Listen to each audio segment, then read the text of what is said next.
I didn't laugh at him. I think I put it on mute, and then I laughed, thinking like you think I'm going to go buy all this material and just sheets of plywood and one bys and whatever else, come out to your house, just mill all this stuff in your garage, make you all these cabinets like nice, tight to fit and just the way you want them.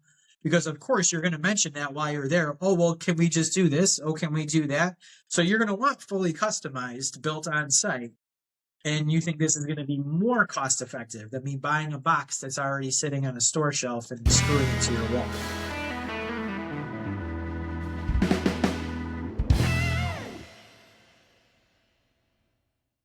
Good day, Todd. Good day. How are you? Good day. And a good day to you, sir. Thank you. Thank you. So what's our situation today? Cabinets 101, maybe? I don't know. See if it goes into a 201, see if we like this topic.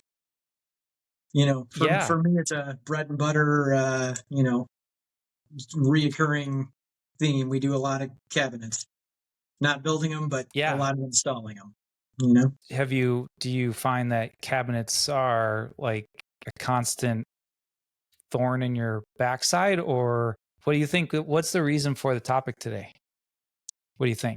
I think because this came up doing a kitchen downtown that is a custom cabinet order, and it's a higher end kitchen. It's a nice project. It's right in the Gold Coast downtown, and there was a pretty tight schedule to this project that I did not promise an end date, but someone else involved in the project did. So it's not necessarily my ass on the line, but nonetheless, I'm responsible for getting this work done, right? Well, we got into this project and everything was going pretty well, actually. We were on schedule. Plumber came and went, electrician came and went, drywallers were in there. We had gotten the floors done. We got some trim done, and we're ready for cabinets. And this being a custom order, some of these cabinets, we have some floor-to-ceiling panels kind of acting as dividers between a refrigerator and then a bank of drawers with shelves over the top, another bank of drawers with shelves, another bank of drawers with shelves, and between those three banks, there's intermediate panels as well. And then a pantry that has a third floor-to-ceiling panel on it. And they all have radius edges too. So when we unwrapped all these things, we had taken a closer look at these radius edges, and the veneer on these was starting to just, you almost see like that orange peel effect, Oh no. Where it's really, really slight, but it's there. And I knew it wasn't just in the paint finish. I knew it was the veneer. You can just tell. Like I've seen that happen before. You can tell what that looks like when that veneer is starting to lift or starting to just separate or whatever it is. Why that happens, I'm not 100%. Humidity levels, quality of paint finish, change in temperature, your guess is as good as mine, But I know all those things will affect your finish and your stability of your cabinets. So anyway, fast forward a little bit, and after a few conversations, that hard finish date for this project is just right out the window, because these are floor-to-ceiling panels that are separating like an entire wall of cabinets. So I told him, I said, I can't do anything on this. You're going to have one whole, there's only two walls of cabinets, and one whole wall, I can't do it, So you kind of get into, and it just kind of makes me think a number of things. It's one is the quality of cabinets that you're buying.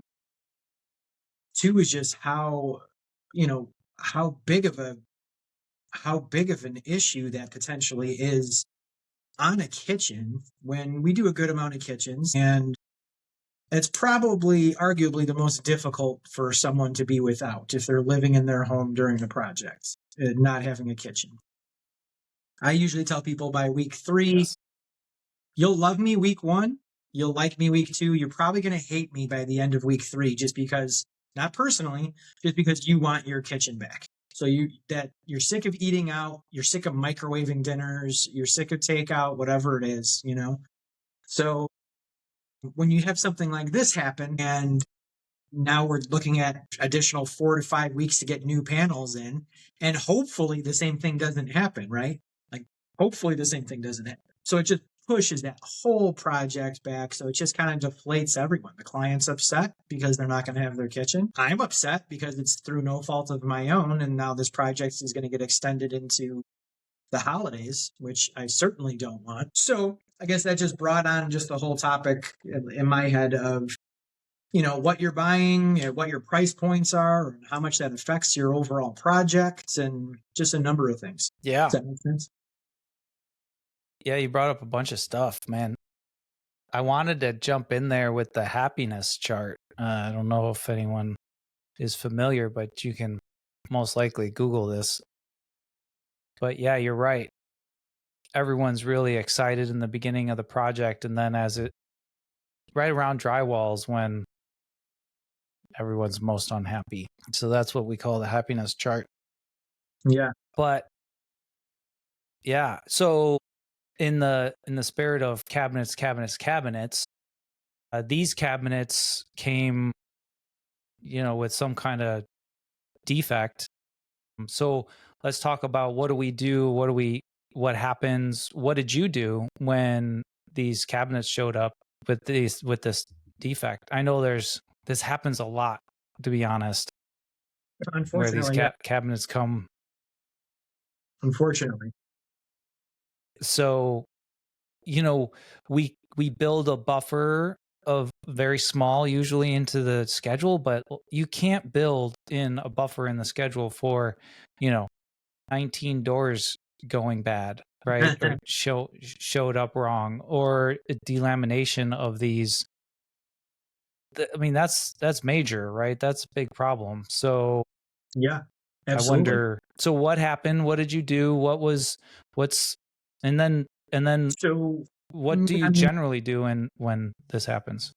So I'm working with an independent designer as well as an independent kitchen designer and cabinet supplier. So my first course of action is, number one, just document everything, right? So I took pictures of all the damage from a bunch of different angles.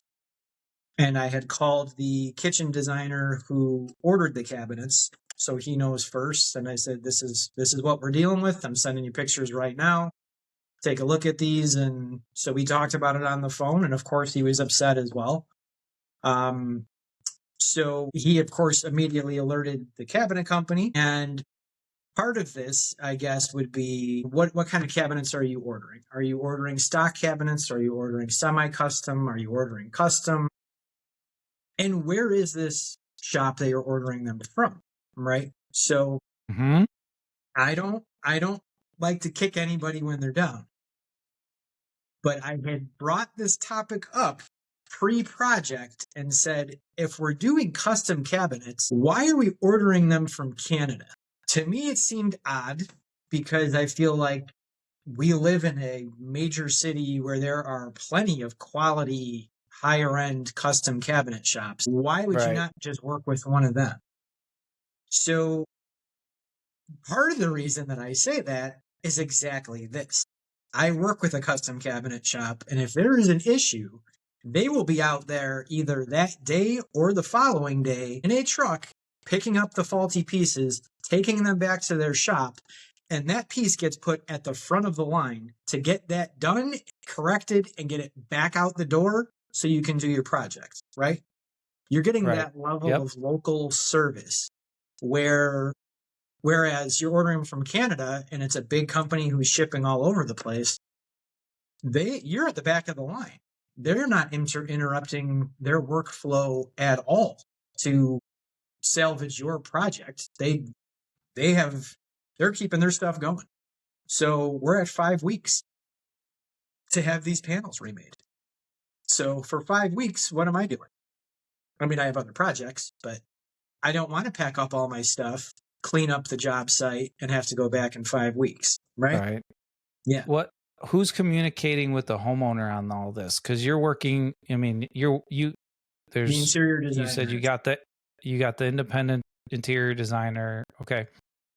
So you're going to you're going to the designer saying, "Look, this is what happened." The designer now is going to the homeowner and explaining what happened. Okay. Correct. Yeah. Yeah. Yeah.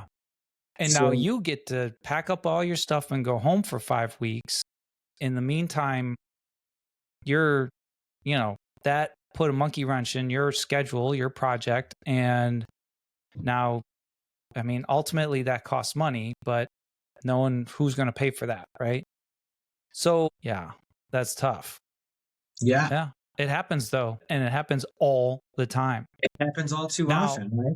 Yeah. And you brought up a good point of why working with local cabinet makers is great, right? So you get that opportunity to work with someone close by in proximity, and generally you would be able to turn around a mistake pretty quickly. And in my experience, we have always been able to do that. They want to make it right as well. But these big production cabinet makers out there, you just don't have that level of service. You're not going to get it. No.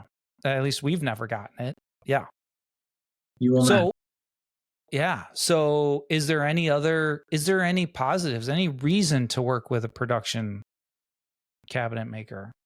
Like the big ones that ship all over the country. I think it's less likely that they're going to go out of business or just close up Okay. shop. So Sure. potentially, not to say they couldn't, but potentially, custom cabinet shop they could close their doors next week for all and then what recourse do you have? If you don't have all the information as to how these were made and finish and paint color and all that good stuff, that you could bring to another custom cabinet shop. If it's a bigger outfit, you're potentially ordering something. If you had to order something a year later, 2 years later, or even wanted to match something down the road, typically you have that option. And then there's just availability. A custom cabinet shop that's doing a good job, they can get backed up for quite some time pretty easily. Whereas the bigger boys are going to be just churning things out right and left. So usually they're going to have a little quicker lead times. Not always, but typically. Yeah. Okay. Yeah. Okay. And then we already kind of picked on a couple things. What are the pros for working with the local custom cabinet guy? What are the pros? Service bar none. Quality, where I know my custom cabinet guy uses a fantastic finish on his cabinets. It just has a really pretty sheen to it. Just super smooth, super consistent. He does have a nice little spot where he'll have just different doors and colors and stain finishes lining the walls. So you can come in and look at all that, and he'll walk you through everything. So I feel like that's a little bit more of a personal touch as opposed to, sitting at a big box store and having them show you, crap made cabinets, craft made, Yeah. craft made, Hey. craft. Hey. And what about, well, you kind of brought it up a little bit that they're going to come out and they can come out to the job site.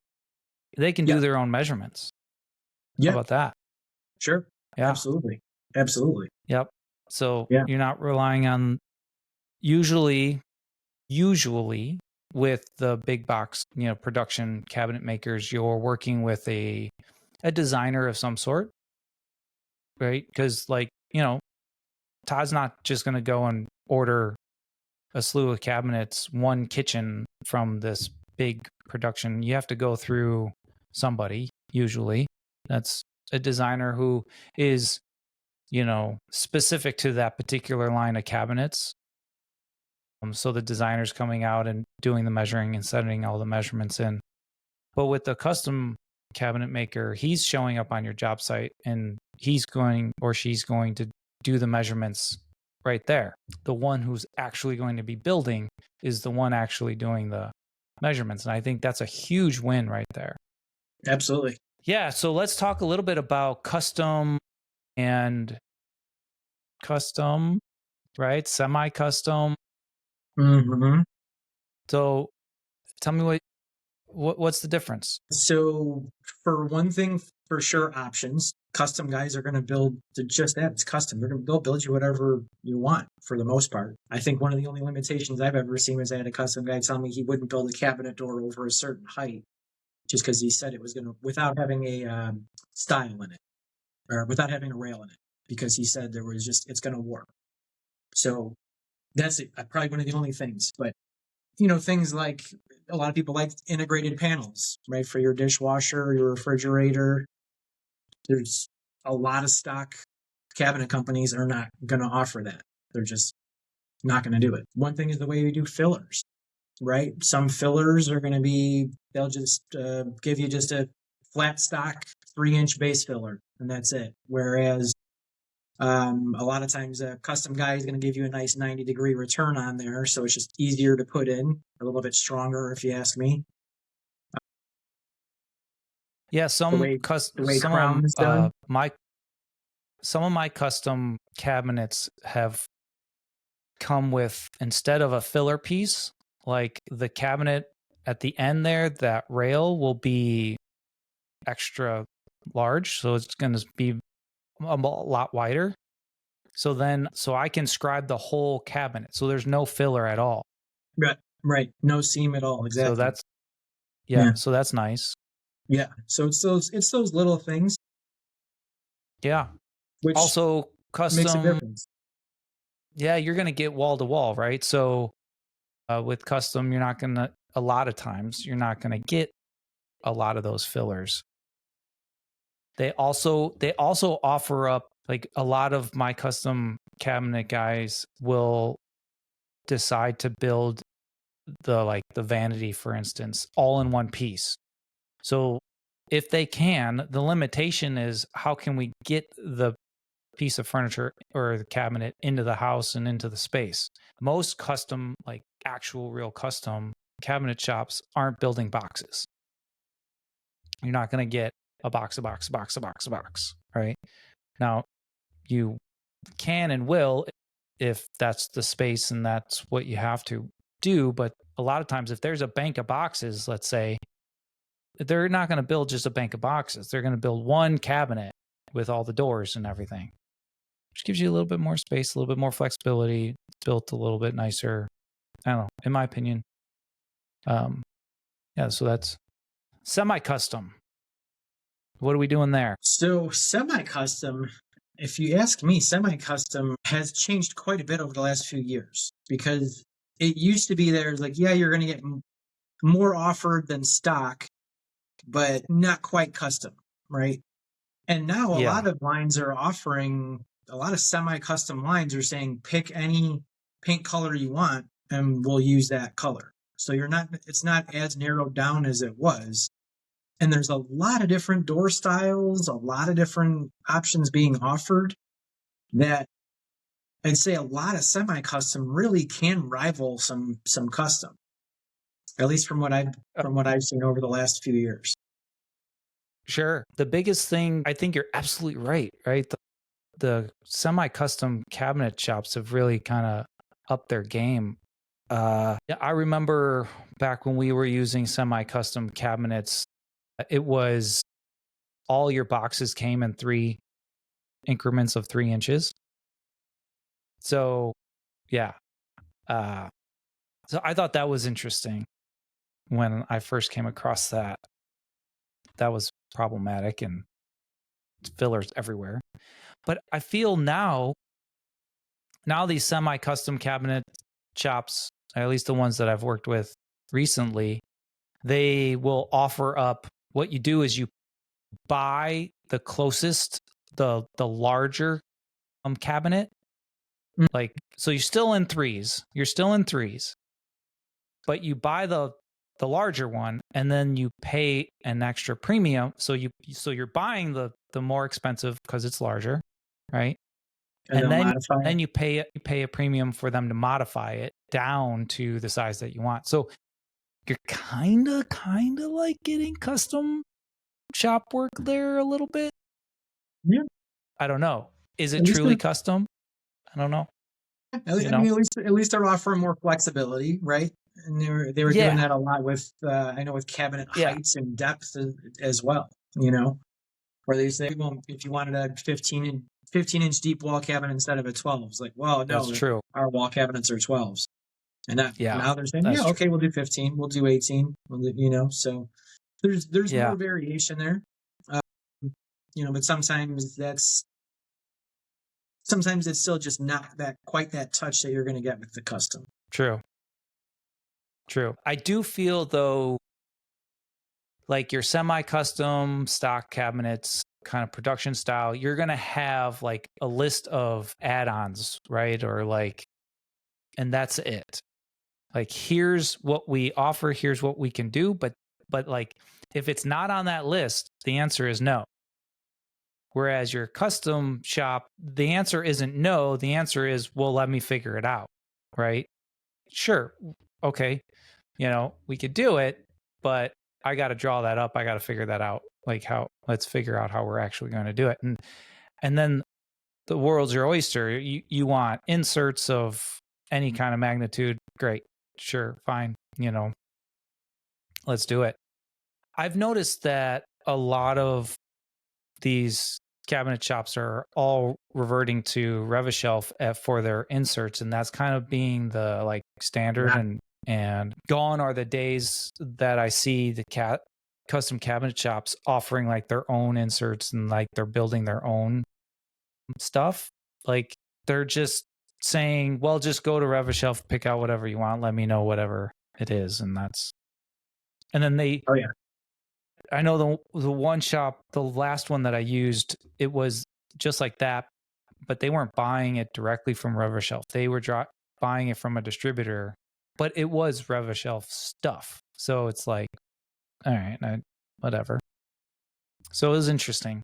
But yeah, have you noticed that as well? Do you see that custom cabinet shop actually still building their own stuff? No, Like inserts and stuff. 100%. They're Yeah. going with a Revishelf or a Hafele, built-in component. Yeah. There's already so many options out there, and now I know Revishelf. I know bought Tresco lighting. Tresco is out of Kentucky, I think, out of Louisville.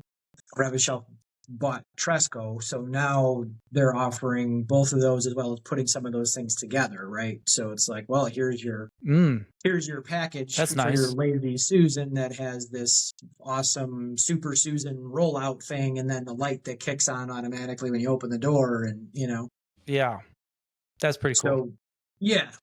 So I think everyone just you can't build that to be profitable compared to just ordering it. Yeah, isn't that? Yeah, that's the society and world we're into. Like, man, I just bought a table out of wood. I just bought one from a company because I literally couldn't buy the wood for the price that I bought the table for. And like, less alone, I have to build it, like buy the wood, and then I have to, mill it and sand it and, cut it and shape it and do all the things, right? Screw it together. I couldn't do that. Yeah. And my labor's free, right? Still can't do it. Right. Other world. Yeah. I've come across similar things before too. I'm just like, how are they doing this? How are they selling this for this price? Like, holy cow. So this is crazy. Yeah. So let's round this out. So stock, you kept saying stock cabinets. What do you mean by that? So that would be our lowest tier cabinet? Well, is that what you're saying? That's a good question. So I would say there's, in my opinion, and I could be wrong if you asked a cabinet shop or something or a cabinet distributor, but in my opinion, the way I kind of see that is there's one below that, right? There's like just the off the shelf, right? These are already made. They're already sitting in a warehouse. There's just an off the shelf, or maybe even in a big box store. You just grab a cabinet, take it home, and you put it in, right? So there's those kinds of cabinets, which typically are either going to be unfinished if it's like an oak or something, or a very poor finish. Maybe it's a thermofoil, or maybe it's just a really chintzy, paint job. And those kind of fall in line similarly to like the RTA, Chinese cabinets, right? Yeah. where they're just, you are going to get 3 options, 3 colors. This is the size the boxes come. There's this many door styles, very cheap Yeah. hardware, awful finish on it, and that's it.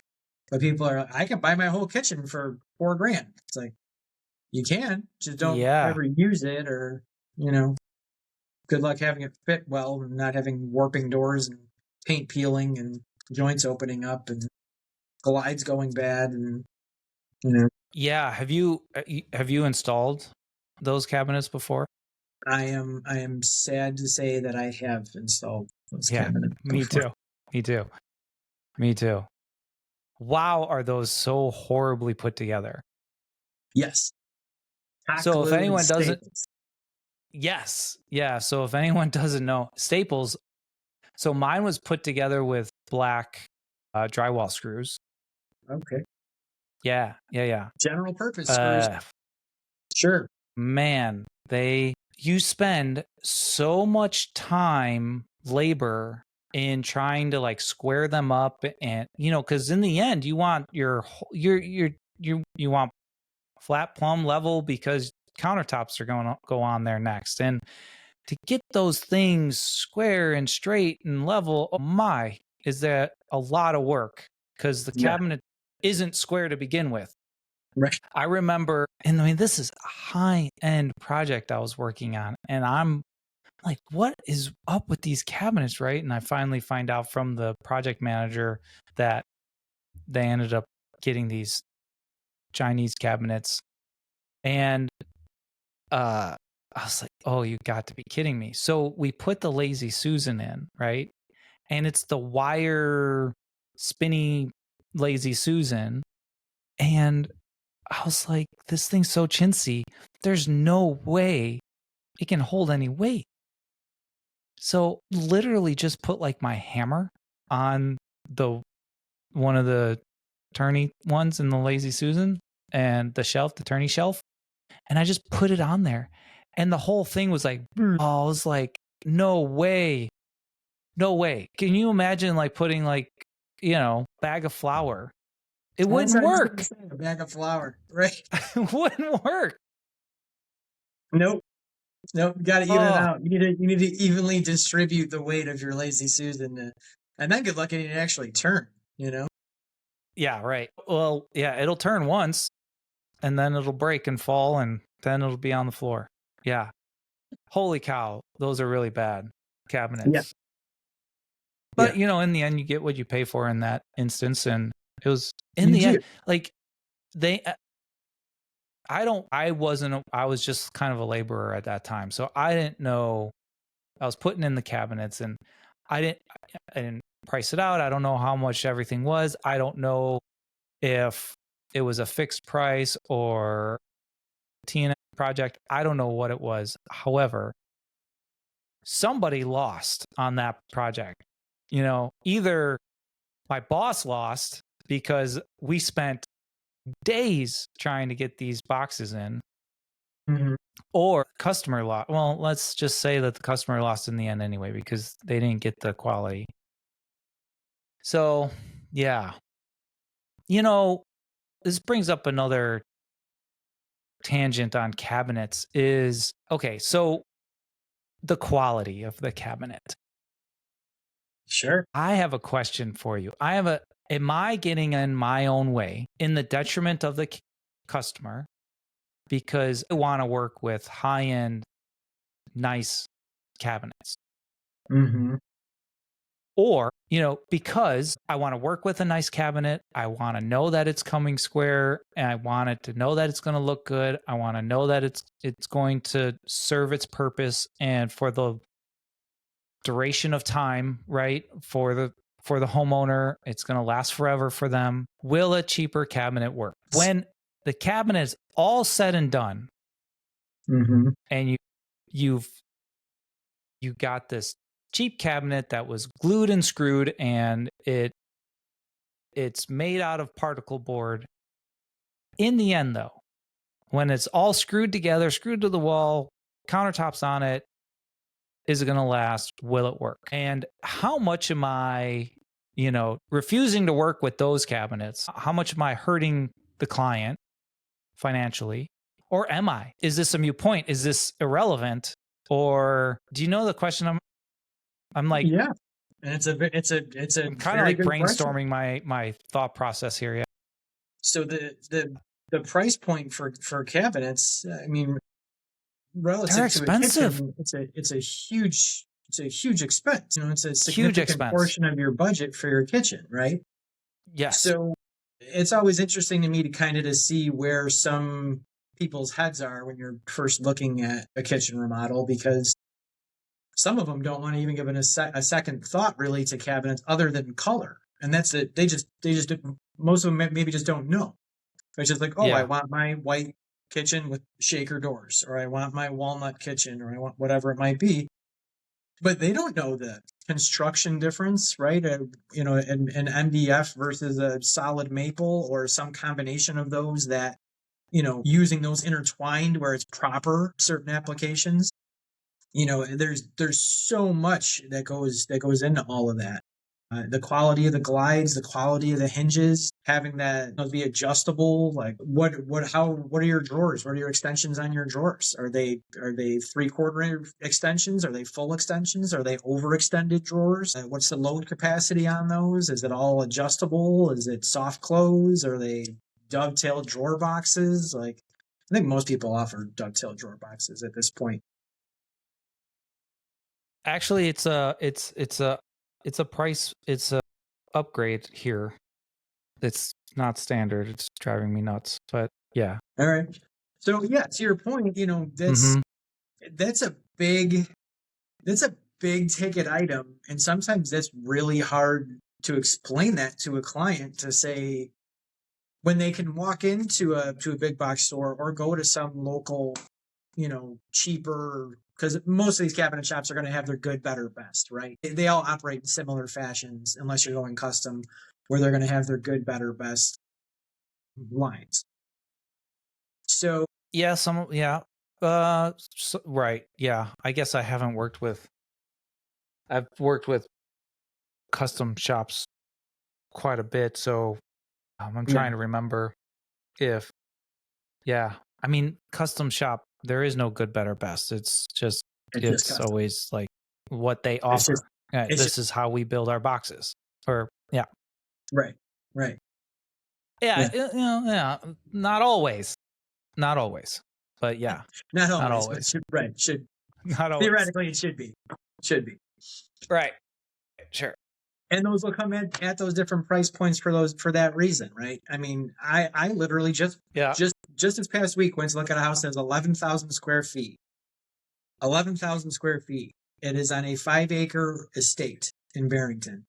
And I was a referral. They had gotten my name and number from a cabinet shop that I work with. And the cabinet shop was going to sell What do them a good they quality do cabinet for a master calling you? bathroom. Wow. I I said, what didn't do they buy do them. calling you? I didn't buy the house. It's like, Did they see your Ford Transit and they just tell you to go away? Like they wouldn't yeah, open the gate? I took an Uber. I took an Uber. They had, but to your point, they want to do complete gut job and whole new layout for their master bathroom, right? It's kind of a good sized master suite, obviously, 11,000 square foot house. So I said, yeah, you know, I'd be happy to walk through some ideas. Just tell me what you guys are thinking, you know, kind of just start there. And so we walked through some ideas. But when I left, I had called the cabinet shop that I know, and they said, well, you're going to love this. They said, we actually emailed them this morning, and they told us that the cabinet line that we were offering for a different part of their house, they were just doing some built-in like cubbies and lockers at a mudroom off their garage. And they said the cabinets were way too expensive. And this is a quality cabinet line. They make a really nice semi-custom, actually, really nice semi-custom cabinet. And I put these in quite a few times, and they nice finish. They, you know, well constructed boxes, good quality, everything. And so you get that, and it's just like, you know, what do you want to put in your giant estate? You want to put crappy cabinets in there? And I guess the answer is some people do. Like some people are just fine with that, you know? And what their reasoning may be, I don't know. Maybe they figure they're not going to stay there long. We're only going to live here for 5 years, so we don't want to make that much of an investment. There's not going to be a return on that investment.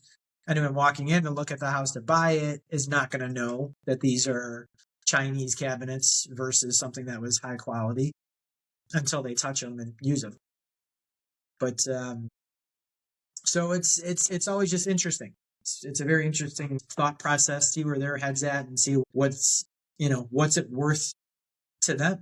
How much do they want to spend on that? Because it's not as Well, flashy yeah, as you walking in and seeing your quartzite Taj Mahal countertops. yeah, right. Well, that's part of trying to communicate with the homeowner, find out what they value. Everyone values something different, right? Like drive around, or if you drive around some of these fancy, really nice locations and homes, and you can drive through, you'll see the Land Rovers and the Bentleys every once in a while, right? At those houses. And then you'll see the Honda Civic, whatever.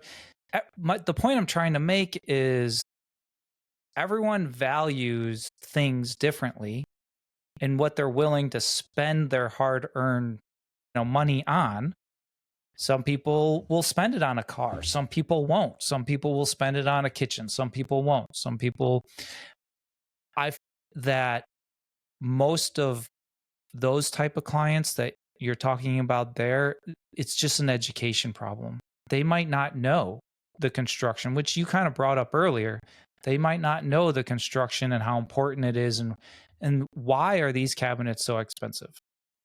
That's where you should be focusing your efforts on, is educating our clients out there of like, why are these worth the money. And here's the other thing, right? It's not always just the product. So Right. you're buying. I had this conversation today with a potential client today, and we met at the coffee shop, and she was asking why another general contractor came in at such a high number, and they're not wrong. They were a little wrong. It was a little high, but the point that I was trying to make is, things are expensive, right?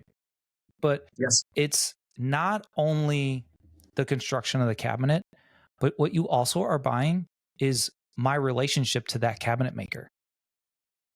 Mm-hmm. In addition to the cabinet, right? Because you're buying my network, you're buying the relationship that I have with that cabinet maker, you're buying the, if things go wrong, I have Bob on speed dial and he picks up his phone when I call him. So if I have 19 doors that show up at the house that are bad, I have a way to get that fixed right now, right? There's a little element of that, and that's just an education that I think we need to go out there and start talking more about. Mm-hmm. Yeah, it's a good point. It's a very good point. And then and then the other thing you mentioned that really boiled me up was that you are totally right. Like some of these, that's right. a lot of these homeowners are talking about, oh, well, I'm only going to be here for 5 years, so let's not, do everything, or let's not do it right, and that's all I'm hearing. All I'm hearing is let's not do it right, and it's like, man, They think because they think what they ends are up happening? No, but you buy the cheaper end thing that's only going to last 5 years, and then what ends up happening? Then you sell, homeowner comes in, it's falling apart. They have to rip it all out. Guess where that all goes? Goes into the stupid landfill, where we're just recycling, not even recycling. We're just making more crap so we can throw it in landfill because we're not doing everything to the best of our ability in the first place. If we just did it right in the first place, then we wouldn't be having to remodel these houses so often. And the average homeowner in the United States stays in their house for 7 years. That's bonkers. but that's what's going on, right? Yeah. And so everyone's got this mindset. I hate this mindset. Oh, well, I'm only going to be here for 5 more years. Well, we're planning on only being here for 2 more years. Okay. But don't you want to do the best of your ability at the time in which you do that? Like, come on. And you want, like, man, I would never want to, well, you know what? Let's just throw these crappy cabinets in that we know aren't going to last, that don't have all the things that we just talked about, and they're going to fall apart. Oh, well, that's not my problem. Right. Yeah. The That's other true. that's somebody else's problem down the line. That's And true. if we all have that mindset, boy, is this world going to be pretty crappy to live in. Come on. Yeah. Come on. So I had a conversation probably about 2 weeks or so ago. This was actually to two of your points. One was, like you had mentioned, with everyone moving so they're not staying in one place very long, so they're not thinking long-term quality. This is an area where it was all newer homes, and the builder calls them custom homes. I hesitate to use that word, but that's a whole other conversation. But in any event, they're not poorly built homes. They're nice homes, and these are people that are typically the ones that I've met. And I have quite a few clients in this same area that are late 30s up to that they're putting down roots, and they're raising kids out there and everything else. So they're planted. They're not going anywhere. So I love that. Like I love that area because I know they are thinking long term. They're staying there for 20 years, 25 years, maybe even longer. So they want to do things right. They want to spend the time on designing things. They want to see what their options are. They want different price points for everything. Like I enjoy working in that capacity. I think most people do, because you don't want to cater to the person who was moving in 3 years, because all they're looking at is their bottom dollar. How much am I spending, and how much can I sell this for in 3 years? Right. And it's like, look, I'm not a flipper. I'm not here to flip your home for you. I do this professionally. So that was one. But one of the people who lives in that area, he had called me and he said, "Hey, Todd, we just want to put in just like a row of cabinets and like some hooks, and maybe like one like just big closed like pantry kind of cabinet, but in the garage right before you walk into the house. So kind of like a pre-mud room, if you will, right? Like kids come home from soccer practice, and you're in the garage, kick off all your shoes and cleats and all that stuff, right?" So I said, "Sure, I get it." So he sent me just a picture of the space with a tape measure going across, and so I sent him just a really quick, rough estimate. I said, I haven't spent much time on it, very rough, but I said, "Here's what you're looking at."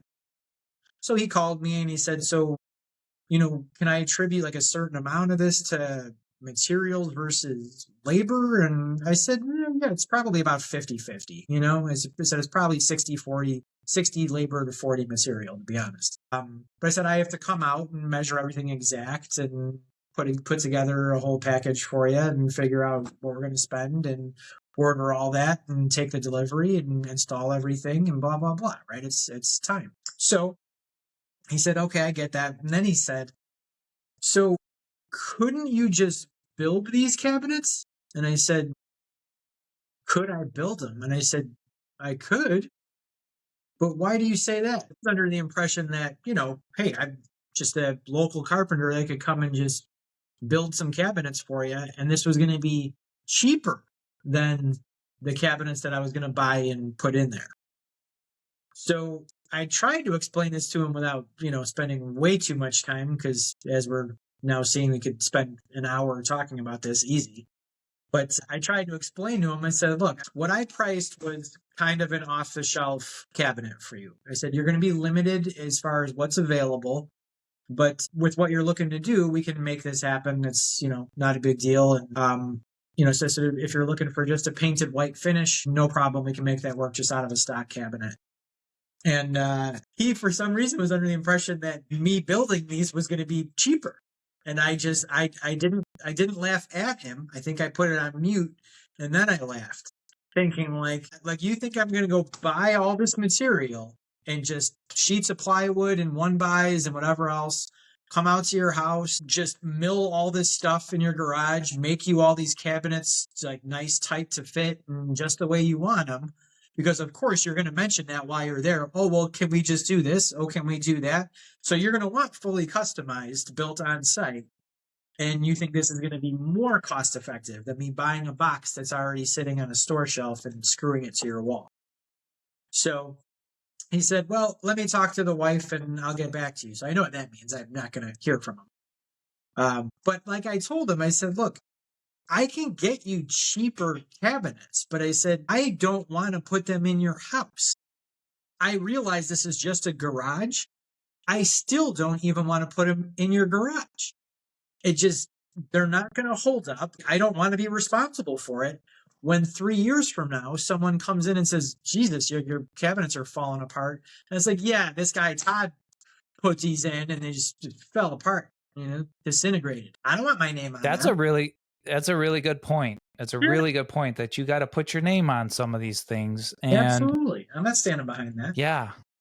Yeah. So no, that's a very good point. So back to when I was talking about whether am I doing the customer a disservice because I want to work with the nicer cabinets because I know they're better and they're nicer and it's easier to work with and they're going to last longer. But it's also, am I going to do myself a disservice and my company a disservice and my reputation a disservice if I don't use nicer cabinets or things that I need that I know will last, right? So you bring up a really good point. I think that's just as important, if not more. So yeah. And, putting cabinets in the garage, those are going to get kicked around and beat up way more than they would in a kitchen. So it would be arguably you'd want better cabinets out there so they can withhold the kid throwing their soccer shoes at them or in them or, yeah. So picture, instead of putting these awful cheap bottom of the barrel cabinets in there, instead of doing that, and you'll see this in some garages, some nice like metal, like spray finished metal with like diamond plating kind of stuff, you know what I mean? Or like something to that effect where it's just like, that's a solid cabinet. And there's some resale value in that. There's an ROI to that where someone's going to walk in when you go to sell your house and they're going to say, shit, like I love this garage. Look at these those cabinets are great for a freaking workbench or whatever. Throw all my tools in there or whatever it is, right? They'll take a beating for the next family that's in there for 25 years, Right. Yep. Yeah. So it's just a strange mindset to me. It doesn't really make sense. Yeah, I agree 100%. Well, listen, Todd, we didn't even scratch the surface on cabinets. No. You were spot on when you said that we were going to get into the weeds on this. Yeah. I haven't touched any of my notes. I was thinking about like installation and all that and what goes into that. So maybe what we do is I have installation on my list too. Yeah. Yeah. So maybe let's just next week we'll do part 2 about cabinets, and maybe we'll cover more of the nitty gritty of installation and that kind of stuff. What do you think? We didn't cover German cabinets. Yeah. Yeah. Oh, we got. And the yeah. Okay. Yeah. We got all kinds of stuff to talk about. All right. So let's touch base again. All right. So hopefully that was helpful. Yeah. Good day, sir. Good day. Cheers. Cheers. Cheers.